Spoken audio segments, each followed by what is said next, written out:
का धन्यवाद देना चाहता हूँ, जो उन्होंने मुझे इस मंच पे और पर्यावरण पे बोलने के लिए एक मौका दिया है। पर्यावरण मतलब एनवायरनमेंट, मेरा मतलब जो बेसिकली कुछ अगर थोड़ा बहुत इंग्लिश में आ रहा है, क्योंकि मेरा जो शब्द है वो थोड़ा इंग्लिश में है, तो प्रॉब्लम ये कि तो काफी वर्षों तक हो सकता है कि इंग्लिश में आ सकते हैं। मेरा जो पीएचडी हुआ है, मैंने अभी एनवायरनमेंट के ऊपर काम किया, और जो मैंने अभी पीएचडी में अपने एनवायरनमेंट के ऊपर काम किया वो बेसिकली मैंने काम किया एयर पॉल्यूशन। वायु प्रदूषण जो होता है, बेसिकली एयर पॉल्यूशन, जो वाहनों से निकलने वाला जो एमिशन है, जैसे आपका कार्बन मोनोऑक्साइड गैसेज हैं, लैंड है, इन सब के ऊपर मैंने अलीगढ़ सिटी के ऊपर काम किया। तो जब मैंने अभी अपना रिसर्च वर्क जब स्टार्ट किया, तो मुझे करना ये था कि मुझे पर्यावरण में जाना है, कि मुझे कुछ ऐसा काम करना है जो पर्यावरण से रिलेटेड हो। पर्यावरण, क्योंकि हम लोगों को उतना मालूम पड़ता नहीं है, लेकिन पर्यावरण आज की डेट में सबसे बड़ी इमरजेंसी है, और वो हम लोग उस बात को समझ नहीं पा रहे। हम बीमारियां देख रहे हैं, लेकिन बीमारियों की जड़ क्या है? पर्यावरण। हम बीमारियों का इलाज कर रहे हैं, लेकिन पर्यावरण के इलाज की तरफ किसी का कोई ध्यान नहीं जा पा रहा। तो मेन मुद्दा जो है वो पर्यावरण है। आप एयर पॉल्यूशन की तरफ चले जाइए, एयर पॉल्यूशन से हजारों बीमारियां हो रही हैं लोगों को, लंग्स की प्रॉब्लम हो रही है। अभी थोड़ी देर पहले कार्डियक प्रॉब्लम की बात चल रही थी, तो कार्डियक प्रॉब्लम मेनली अराइज हो रही है जितने सारे एमिशंस, जो व्हीकल एमिशंस रिलीज हो रहे हैं। तो लोगों को अभी थोड़ी देर पहले बात चल रही थी कि अर्ली एज में बीमारियां हो रही है, उनकी जड़ क्या है? Pollution, air pollution. आप बिलीव करिए, आप ना शुद्ध हवा ले नहीं पा रहे। ऊपर उसके बाद एयर पॉल्यूशन के बाद जब आप आते हो तो उसके बाद वाटर पॉल्यूशन। आप पानी लीजिए, पानी की क्वालिटी बिल्कुल एकदम खराब हो चुकी है। आपने इतना पानी जमीन से निकाल लिया है कि अब आपके पास पीने के लिए शुद्ध पानी है ही नहीं। उसका जब आप टीडीएस निकालोगे तो उसमें इतने सारे मिनरल्स की गड़बड़ी है कि वो आपको पच ही नहीं पा रहा, डाइजेस्ट ही नहीं हो पा रहा। और आप लोग सब जानकार हैं कि हजारों बीमारियों का कारण है अशुद्ध पानी, और उसका हम लोग अभी ट्रीटमेंट ही नहीं कर पा रहे पानी का। उसके बाद सॉइल पॉल्यूशन पे आ जाइए आप।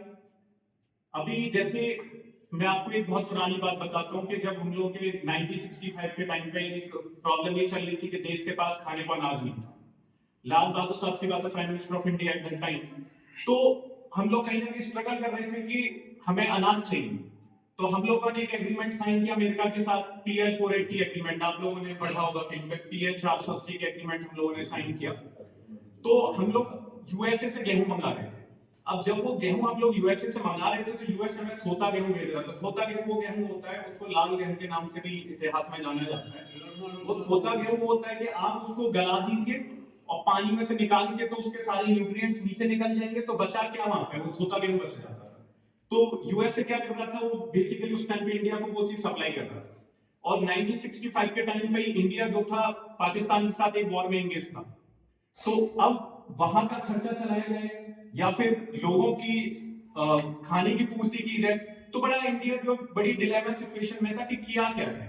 तो उसी टाइम पे आप लोगों को एक बड़ा लाल बहादुर शास्त्री जी का बयान है। उन्होंने कहा था कि एक दिन पूरी जनता से उन्होंने अनुरोध किया, देश की जनता से, कि आप सब लोग भूखे रहिए, एक दिन का उपवास रखिए। एक दिन का उपवास रखिए, इसका क्या मतलब है कि वो वहां से जो खर्चा बचेगा वो वहां से हम किसको दे देंगे? हम अपने सैनिकों को ट्रांसफर कर देंगे। और उस टाइम पे अगर आप थोड़ा सा राजनीति से जाएंगे, अगर बेसिकली हम लोग विदेश कूटनीति या राजनीति का भी जिक्र करें, तो उस टाइम पे जो पाकिस्तान था वो अमेरिका के पलड़े में था 1965 के वॉर के टाइम पे। तो अमेरिका की हिंदुस्तान पे धमकी थी कि आप युद्ध रोक देंगे तो आपको गेहूं देना बंद कर देंगे।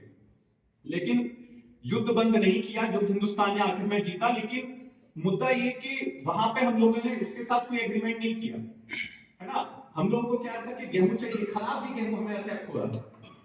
तो अब उसके बाद हमारे यहाँ पे एक आया ग्रीन रिवॉल्यूशन का दौर। 1966 के बाद हमें लगा, हमें जरूरत पड़ी, इंदिरा गांधी प्राइम मिनिस्टर भी नहीं लगा कि अब हमें हमारे पास अपना गेहूं होना चाहिए, हमारे पास अपना अनाज होना चाहिए, हमें अपनी जरूरत करनी है। जैसे अभी हम लोग सेल्फ रिलायंट इंडिया पे काम कर रहे हैं, आत्मनिर्भर भारत पे। तो अभी तो हम आत्मनिर्भर भारत और दूसरी चीजों पे काम कर रहे हैं। उस टाइम पे आत्मनिर्भरता क्या थी कि सिर्फ हमारे पास अपना गेहूं हो जाए, हमारे पास अपना अनाज होता है, तो वही बहुत बड़ी आत्मनिर्भरता हमारे लिए, कि कम से कम गेहूं के लिए हम दूसरे लोगों पे निर्भर ना रहे। लेकिन हुआ क्या कि जब 1966-70 के बाद, 70-80 के दशक के बाद मैकेनाइजेशन हुआ फार्मिंग का, बहुत सारे किसान एकदम पंजाब वाला रीजन हो गया, हरियाणा वाला रीजन हो गया, पश्चिमी उत्तर प्रदेश वाला जो रीजन हो गया, सहारनपुर, शामली, बागपत, मेरठ, ये वाला पूरा बेल्ट। तो यहाँ पे ग्रीन रिवॉल्यूशन का बहुत बड़ा इंपैक्ट नजर आ गया। लेकिन जब इसी इंपैक्ट को देखेंगे, मैं बात कर रहा हूँ सॉइल पॉल्यूशन के रिगार्डिंग, तो जब आप उसी चीज को आप 40 साल 45 साल बाद आज उठा के देखेंगे, 50 साल बाद, तो उन लोगों ने क्या किया कि पंजाब की जब आज की फर्टिलिटी की बात करेंगे सॉइल की, तो बेसिकली हुआ क्या, वहां पे उन्होंने इतना इरिगेशन कर दिया, ओवर इरिगेशन हो गया है कि जमीन से उन्होंने सारा पानी खींच लिया, क्योंकि वहां के लोगों को क्या भूख बढ़ गई। अभी करना क्या चाहिए, फसल करनी चाहिए 2 बार, फिर लोगों को अपने फायदे के चक्कर में फसल करने लगे लोग 3-3 बार, तो उससे क्या ओवर इरिगेशन। और जब आप जमीन से पानी निकाल के आप ऊपर पानी निकालते हैं, तो आप लोगों ने भी देखा होगा कि उसके ऊपर मिट्टी के ऊपर ना एक सॉल्ट जम जाता है निकल के जब आता है ना, क्योंकि जब पानी के साथ क्या आएंगे, नीचे से मिनरल्स निकल के आएंगे, जो सॉल्ट निकल के आएगा वो किस पे डिपॉजिट हो गया, मिट्टी पे। और इस इतने टाइम के बाद जब ओवर इरिगेशन होता है, तो क्या करता है कि आपकी जो मृदा है, जो आपकी सॉइल है, जो आपकी मिट्टी है, उसकी क्वालिटी गिरा देता है। तो अभी जहां पे पहले बहुत सारा उपज अच्छी थी, जहां पे yielding high yielding variety seeds use हो रहे थे, यील्ड बहुत अच्छी थी क्रॉप्स की, वहां पे आज की डेट में क्या हो रहा है कि सॉइल की फर्टिलिटी खराब हो रही है। मतलब ये क्या हो रहा है, एक सॉइल पॉल्यूशन का एक उदाहरण मैंने आपको दिया है कि लोग अपने लालच के चक्कर में ना वायु को देख रहे हैं, ना पानी को देख रहे हैं, ना मिट्टी को देख रहे हैं, किसी भी चीज को नहीं देख रहे हैं। वो क्या कर रहे हैं, बस वहां से चीजों को एग्जॉस्ट करने की कोशिश कर रहे हैं कि मेरा फायदा हो जाए, क्योंकि इंसान हो गया ज्यादा से ज्यादा लालची। वो अभी सिर्फ अभी के वक्त की सोच रहा है, आगे के वक्त की सोच ही नहीं रहा है। तो मेन मुद्दा ये है कि जो पर्यावरण है आज की डेट में सबसे अलार्मिंग कंडीशन में है। आप युद्ध लड़ लीजिए किसी से, इतने सारे युद्ध चल रहे हैं दुनिया में, इजराइल हमास वॉर चल रहा है, यूक्रेन रसिया वॉर चल रहा है, वो कोई बहुत बड़ा युद्ध नहीं है। सबसे बड़ा युद्ध जो है इस दुनिया को जो जीतना है, लड़ना है, वो है पर्यावरण से। और पूरी दुनिया इससे प्रभावित है, ऐसा नहीं कि हिंदुस्तान में और आप यहाँ पे जो लोग हैं वही बस इससे त्रस्त हैं, पूरी दुनिया त्रस्त है। आप बिलीव करिए कि 21वीं सदी खत्म होते होते तक कई देश ऐसे होंगे जो पानी में डूब चुके होंगे, बहुत बड़े बड़े देश, जापान जैसा देश, वो इससे त्रस्त है, उसको चिंता है कि आज से 100 साल बाद उसका सर्वाइवल भी मुश्किल है। क्योंकि हम लोग मतलब जो एनवायरमेंटलिस्ट लोग हैं वो कैसे भी चक्कर में लगे हुए कि 21वीं सदी में ये जो टेम्परेचर है, अर्थ का जो टेम्परेचर है, कैसे भी 2 डिग्री सेंटीग्रेड से ज्यादा नहीं बढ़े। अगर 2 डिग्री सेंटीग्रेड से ज्यादा अर्थ का टेम्परेचर हुआ, तो जितने भी सारे ग्लेशियर्स हैं वो आधे से ज्यादा ग्लेशियर्स आपके मेल्ट हो जाएंगे, और जब ग्लेशियर्स मेल्ट होंगे तो समुद्र में पानी बढ़ेगा, और जितने भी कोस्टल एरियाज के शहर हैं, देश हैं, वो सब के सब डूबने की कगार पर हैं। तो अभी हम लोगों को उतना अवेयरनेस नहीं है, और अभी आप देखोगे कि इस समय जब ये सब चीजें प्रॉब्लम खत्म होंगी, सबसे ज्यादा जो प्रॉब्लम आएगी वो आएगी मिडिल क्लास लोगों को, जिसके पास कम पैसा है, उन लोगों को, जैसे हम जैसे लोग हैं, ठीक है, वो सबसे ज्यादा प्रॉब्लम फेस करेंगे। जैसे आपने एक दौर देखा होगा कि पहले लोग जाते थे गांव में, नल से पानी चलाया पी लिया ऐसे करके, अब आप नल से पानी चला के पी नहीं सकते हैं। अब ट्रेंड सेट हो गया है, घर घर में आरओ लगा दिया गया है, घर घर में आरओ की पानी की बोतल आ रही है। क्यों? अब वो आरओ की पानी की बोतल भी वही खरीद पा रहा है जिसके पास पैसा है। अब जिसके पास पैसा नहीं है वो क्या आरओ की बोतल खरीदेगा? ना तो वो अपने घर में आरओ लगवा सकता है, ना पानी की बोतल खरीद सकता है, फिल्टर पानी पिएगा ही नहीं। कुछ लोग जिनके पास कम पैसा है वो फिल्टर पानी पी रहे हैं, जिनके पास ज्यादा पैसा है वो और महंगा पानी पी रहे हैं। ब्लैक वाटर नाम की भी एक चीज आती है, वो भी लोग पी रहे हैं जिनके पास पैसा है। तो पैसे वाला तो नहीं सर्वाइव कर जाएगा, आम आदमी क्या करेगा? आप एयर क्वालिटी में आइए, एयर पॉल्यूशन पे आइए। अभी आप टीवी पे बहुत सारे ऐड देख रहे होंगे, एक हायर का ऐड आता है, वो उसका हाँ, एक हायर का एक ऐड आता है टीवी पे, मैं देख रहा हूँ, एयर प्यूरिफायर का ऐड आता है वो। आप गले में लटका लीजिए, घर में रख लीजिए, वो आपके एयर प्यूरिफाई कर देगा। अब एयर प्यूरिफिकेशन तक की इंसान को जरूरत पड़ी है, सोचिए, है ना। अब मुद्दा वही आ जाएगा कि जिसके पास पैसा है वो अपने घर एयर प्यूरिफायर भी लगवा लेगा, आरओ भी लगवा लेगा, एसी भी लगवा लेगा, सब तरीके से वो अपनी लाइफ सस्टेन कर जाएगा। लेकिन आम आदमी जिसके पास पैसा नहीं है, जो अपनी लाइफ मुश्किल से गुजार रहा है, या मिडिल क्लास फैमिली तक की बात करना, वो भी ये सब चीजें इतनी अफोर्ड नहीं कर पाएगा। तो हमें इन सब चीजों को सोचना चाहिए, और आगे की जो अपनी एक्टिविटीज है उन पे को बहुत ध्यान में रखना चाहिए। अभी जैसे मेरा जो काम है प्रॉपर, जो मैंने रिसर्च पर किया वो ट्रांसपोर्टेशन पे किया है।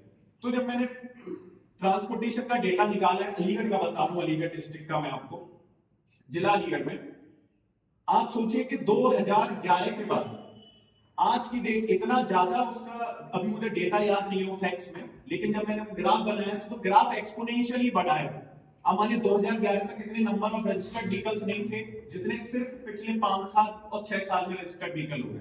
लोगों ने 4 व्हीलर्स रजिस्टर्ड कराए, लोगों ने 2 व्हीलर, जिस घर में एक 2 व्हीलर की जरूरत है वहां लोगों ने 2-2 3-3 2 व्हीलर ले रखे हैं, जिस घर में एक गाड़ी की जरूरत है वहां लोगों ने 4-4 गाड़ियां दिखाने के लिए ले रखी हैं, क्योंकि वो आदमी की मानसिकता आप समझ नहीं पाए, उसे दिखाने की तरफ जा रहा है। एक तो अनपढ़ आदमी है और जो पढ़ा लिखा भी है, नहीं अनपढ़ आदमी से मेरा मतलब है कि उसको पर्यावरण की समझ नहीं है, उसके पास पैसे की इतनी ज्यादा अथाह है उसके पास पैसा कि वो एक गाड़ी की जगह 4 गाड़ियों से काम चला रहा है, क्योंकि उसके पास पैसे का जोर है। लेकिन जो आदमी समझदार है वो आदमी एक वाहन से भी काम चला लेगा, और जो और ज्यादा समझदार है तो वो और अच्छे तरीके से काम करने की कोशिश कर रहे हैं। तो हम लोगों को उसी डायरेक्शन में काम करना चाहिए, और हम लोग जितनी भी हमारी जनरेशन या कमिंग जनरेशन जो है, हमें उसको पर्यावरण के बारे में अवेयर करना चाहिए और बताना चाहिए कि इसके मेनली नुकसान क्या है, क्योंकि हम लोग इस बारे में भी बहुत ज्यादा नहीं सोच रहे हैं, जबकि ये सबसे ज्यादा अलार्मिंग कंडीशन है पूरे हिंदुस्तान के लिए, पूरे विश्व के लिए ये सबसे बड़ी प्रॉब्लम है। आप सोचिए कि आप अगर पर्यावरण ठीक नहीं रहेगा, अगर आपका जो रहने वाला पर्यावरण है वो ठीक नहीं है, आप एयर पॉल्यूशन से त्रस्त हैं, तो आप सोचिए आप अपना सारा पैसा क्या करेंगे, आप दवाइयों पे खर्च करते रहेंगे, आप सफर करेंगे, आपको कार्डियक प्रॉब्लम हो सकती है, लंग्स प्रॉब्लम हो सकती है, इंसोम्निया हो सकता है, बहुत सारी बीमारी है, वो सब किसकी वजह से हो रही है, एयर पॉल्यूशन की वजह से। और एक और मैं पर्यावरण में एक नई चीज और ऐड करता हूं, एक नॉइज पॉल्यूशन का और बहुत दिक्कत है। अभी ये उतना ज्यादा आ नहीं रहा है जितना एयर पॉल्यूशन पे और वाटर पॉल्यूशन पे लोग या सॉइल पॉल्यूशन की बात करते हैं। नॉइज पॉल्यूशन का जो है मतलब उस पे जो प्रॉब्लम है वो और ज्यादा हो रही है। आप जाइए, आप ट्रैफिक में फंस जाइए, जैसे फॉर एग्जांपल आप शहर में जा रहे हैं, ट्रैफिक में फंस गए, आप अपने आप को बहुत ज्यादा फ्रस्ट्रेट पाएंगे 5 मिनट बाद, कितने भी शांत क्यों ना सही। साइकोलॉजिकली आपको बीमार कर देगा, बिल्कुल साइकोलॉजिकली यू आर इनटेम्पर्ड, आपको बर्दाश्त नहीं है। एक 2019 या 2020 का केस है, बड़ा न्यूज़पेपर में चला था, हो सकता है ये मीनाक्षी टॉकीज पे था, कि एक लड़का पीछे कंटिन्यूअसली हॉर्न दे रहा था, और आगे वाले जो अंकल जी थे वो इतने गुस्सा आ गए कि उन्होंने अपनी पिस्टल निकाली और उस लड़के को 6 गोली मार दी। ये बहुत बड़ा मेजर केस हुआ था, मीनाक्षी टॉकीज के पास की बात है। तो एक इसका उदाहरण है कि लोगों को पास टॉलरेंस चीज खो गई है। वो किसका है? Noise. Noise directly related to the psychological problems, और ये अभी हमें एहसास ही नहीं हो रहा है, इस सब चीजों का एहसास नहीं। कार्डियक प्रॉब्लम्स क्यों राइज हो रही है? Due to the noise. तो इन सब चीजों पे हमें अभी कवर अप करने की जरूरत है, और बहुत कम लोग हैं इस समाज में जो पर्यावरण पर काम कर रहे हैं, बहुत कम लोग हैं, आप गिनतियों पे गिन सकते हैं। इस पर्यावरण को सब लोग खराब करने में पूरी जनता लगी हुई है, मुश्किल से उसके 0.01% भी पर्यावरण को रोकने में लोग ना काम नहीं कर रहे। आप पैसा कमाइए, सब कुछ करिए, लेकिन एनवायरनमेंट को ना उतने गंदे तरीके से एग्जॉस्ट मत करिए, पानी फैलाइए मत, जबरदस्ती का वेस्ट मत करिए, जितने आपका इस्तेमाल का है उतना करिए। एक महात्मा गांधी का एक सबसे बड़ा मतलब एक उन्होंने एक कहावत कही थी, बड़ी अच्छी कोट है उनकी, कि वी हैव एनफ रिसोर्सेज, हमारे पास अच्छे खासे संसाधन है, जो भी इंसान है उसके पास बहुत सारे संसाधन है, लेकिन इतना संसाधन नहीं है कि वो किसी इंसान का लालच पूरा कर पाए। हम अपनी ग्रीड नहीं पूरी कर सकते, लेकिन हमारी जरूरतें पूरे इस पर्यावरण से सारी जरूरतें जरूर पूरी हो सकती है। अब ग्रीड तो नहीं पूरी हो सकती, तो हमें ग्रीडी नहीं बनना है, लालची नहीं बनना है, संतोषी बनना है, और अपने जितने हद की चीजें हैं, जितना हम लोग चीजें ले सकते हैं, जितना इस्तेमाल कर सकते हैं, उन्हें आप अच्छे से इस्तेमाल करिए, और फिर आगे की जनरेशन के लिए कुछ सोचिए, उसको भी कुछ देके जाना है। अगर आप इतना गंदा एनवायरनमेंट उसको देके जाएंगे तो वो फिर कैसे सर्वाइव करेगा। और हम लोग सब ये देख रहे हैं अपने सोसाइटी में, समाज में, इधर उधर। बस इन्हीं शब्दों के साथ मैं यहीं रुकना चाहूंगा, और फिर से मैं एक बार नवागत सामाजिक एवं सांस्कृतिक संस्था का धन्यवाद देता हूँ। Thank you so much.